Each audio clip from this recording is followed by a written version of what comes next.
సంఘంలో ప్రార్థన ఉండాలి. ఏముండాలి? చేస్తున్నాం కదా మనం ప్రార్థన. ఏముండాలి? సంఘముగా మనం అందరం ప్రార్థించేవారిగా ఉండాలి. ఎలా ఉండాలి?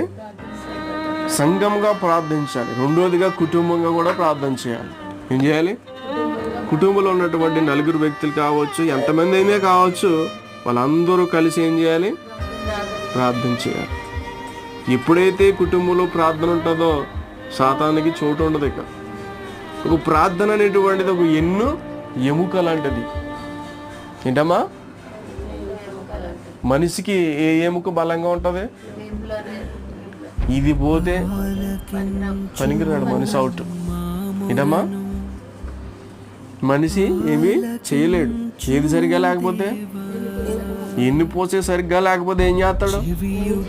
ప్రార్థన లేకపోతే మనం కూడా ఏమీ చేయలేం అమ్మా.